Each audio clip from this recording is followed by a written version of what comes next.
aja Pak. Berjalan aja kawan-kawan ya. Mulai di sini dulu ya.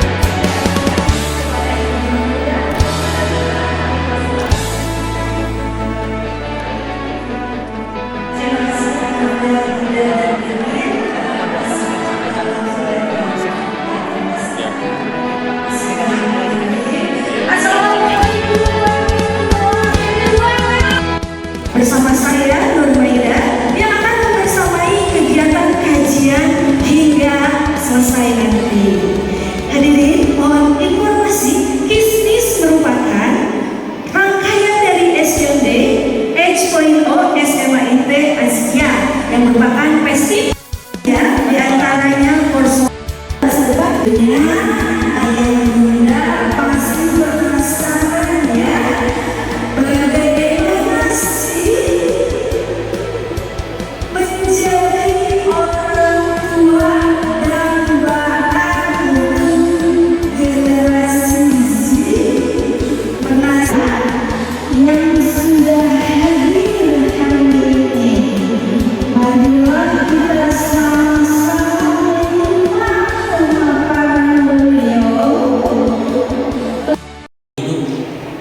Beliau di usia 40 tahun, tahu-tahu dapat tugas menyampaikan tauhid ke satu dunia dan memulai tugas tersebut di tempat paling tidak bertauhid.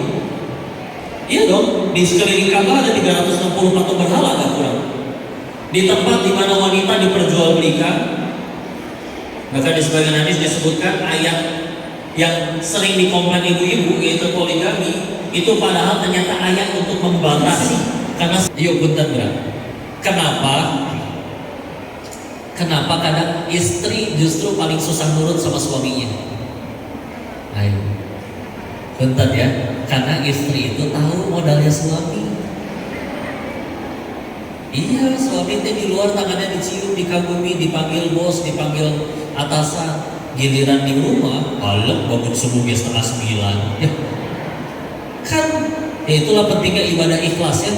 Jadi ada orang, ikhlas itu kan ada orang dari drama orang kecelakaan, glowing candy. Beres ngeliat drakor nengok si bapak lagi tidur balik celana. Kenapa? Bikin kufur kan jadinya. Oh disini, manangnya pakai sudut pandangnya. Kok tak dulu kok suami saya lebih parah dari Firaun kok. Bohong ibu. Kalau suami ibu lebih parah dari Firaun, nama suami ibu yang ditulis di Al-Quran. Ya iya, gak ada yang lebih parah dari Firaun. Maka udahlah, kalian satu sama lain itu sedang menjadi jalan surga. Baik, sudah habis kan ya bicara judi. Satu hal yang pasti kurang tepat kalau misalkan judi itu disebut kecanduan sebetulnya. Kecanduan itu misalkan kayak narkoba. Kalau dia nggak pakai, dia menderita secara fisik kesakitan. Judi itu banyak yang ada karena judi itu sebetulnya bukan kecanduan, tapi lebih, nggak ada bahasa Indonesianya soalnya. Mumpung ini di tanah Sunda, bahasanya adalah kabarajau. Apa itu kabarajau? Apa coba Indonesianya coba soal? Tergelincir ya. Jadi gini contoh ya. Dia ada gaji 500, ada uang 500.000, besok ada uang bulanan gajian lagi, atau misalkan uang jajan. Ya, terus ternyata dia main, siapa tahu bisa jadi 20 juta. Dan ingat, menang itu pilihannya cuma dua. Satu dikasih sama bandarnya, dua dia jadi bandar. Ya, jadi bandar pun bakal mentok. Ini buktinya pula gaji sama bapak ibu ya, bakal mentok sama aturan Allah. Nah kalau jadi pemain, tenang. Karena gini, bandar itu kan orang yang punya manusia juga, punya nafsu, pengen beliin anak istrinya macam-macam, maka dia akan melakukan segala macam cara agar gimana caranya dia nggak kalah tapi ngeraup duit orang. Makanya dia bikin sistem judi. Apakah kita serius berpikir bahwa bandar itu orang yang tulus ikhlas bagi-bagi duit kepada semua pemainnya dengan cara dikasih menang? Mustahil. Karena kalau mereka niatnya bagi-bagi duit, mereka bikinnya lembaga zakat infak sodako, bukan judi online. Maka akhirnya dia bikin sistem di mana biasanya standarnya 8 kalah 2 menang. Jadi kalau ada yang menang pun karena lagi dikasih dan dia bayar pakai kekalahan orang lain, badannya nggak pernah rugi. Ya. Terus kita meletakkan rezeki kita digantungkan kepada manusia yang serakah masuk akal. Ya. Nah kadang manusia berpikir, tapi kan ada yang menang kan kok? Akulah mungkin si dua orang tersebut. Siapa tahu gitu. Ya. Kira misalkan tadi yang 500 ternyata jadi 20 juta dikasih menang karena pemain pertama. Ternyata biasanya kalau menang 10 jutanya jadi barang, 10 jutanya masuk ke jadi lagi, intinya mah habis juga. Kalau jadi barang biasanya dijualnya gampang karena ngerasa belinya mudah. Ya, beli motor 10 juta, dia menangnya jadi judi ini, dijualnya 2 juta pas lagi itu. Kita ngerasa belinya gampang. Dengan adanya memori itu, bulan depan dia terulang, ada gaji lagi di 500.000, besok udah gajian. Dulu aja jadi 20 juta bulan lalu, kenapa sekarang tidak? Masuk. Kalau kalah, dia ngeles, kemenangan kemarin lebih gede. Dan saya tinggal taruhan 1 juta, dan 1 kali kemenangan, 500 modal saya balik, berikut keuntungan. 1 juta masuk, kalah lagi, mikir. Saya tinggal taruhan 2 juta. Coba 2 juta makan 1 kali, 1 juta modal saya balik, berikut cuannya. Masuk 2 juta, kalah lagi, tinggal taruhan 4 juta. 4 juta menang, 2 jutanya balik buat modal, 2 jutanya keuntungan. 4 jutanya dia taruhin, ternyata kalah lagi, mulai bingung, karena gajinya memang cuma 4 juta. Pikirannya apa? Nahan lapar sampai bulan depan, atau maksain nyari duit 8 juta karena harus sekali kemenangan, 4 juta modal balik tabungan, berikut 4 juta kemenangannya. Orang lewat teman naik motor, pinjam bentar mau keluar, taunya motornya diganti.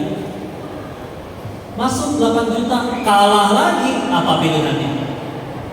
Antara nahan lapar beberapa bulan, belum lagi diperkarain sama teman yang tadi motornya kita hilangi, atau nyari duit 16 juta karena hanya dengan sekali kemenangan, motor teman balik, tabungan saya balik, keuntungan saya dapat. Mampir ke rumah ibunya lagi sholat duha, gelangnya dijual. Kalau sampai kalah lagi, bahkan kalau udah nyampe di situ melalui sistem algoritma, jangankan atau yang sekarang online di handphone atau apapun, main judi, kartunya disuruh nih, kocok sendiri kartunya, itu aja masih bisa kita akalin. Dulu kan sebelum judi ke internet kan kayak gitu dulu semua, masih bisa diakalin. Ya. Bagi saya judi nggak dosa, kata mereka. Orang dia datang sendiri, menang juga saya bayar, saya zolimnya di mana? Dia tiba-tiba laki berubah jadi perempuan, saya zolimnya di mana? Dokternya saya bayar, saya juga atas kepengen sendiri, pengen jadi mojen, pengen jadi banci. Kalau ketika akhirnya saya jadi banci, saya zolimnya di mana? Saya jual diri pelanggannya sama-sama suka. Saya zolimnya di mana? Tuh kalau hidup nggak pakai syariat semua serba baik, serba boleh. Tapi baiknya menurut siapa dulu? Kita Islam jelas baiknya menurut standar Allah. Jadi punya koridor mana boleh mana enggak. Orang kalau sekedar semua baik-baik, dan jangan heran kalau melihat di sana ada bandar narkoba atau bandar judi atau bahkan banci. Tapi tiap akhir pekan ke tempat ibadah, rajin ngasih uang ke orang tuanya, yang penting berbuat baik kan. Tapi baiknya menurut standar masing-masing. Itulah ibu pakai syariat. Ayo balik lagi. Dan ini bukan fanatik. Ibu kalau anaknya pengen jadi pemain bola, belajarnya ke Cristiano Ronaldo kan, bukan ke Sejuna.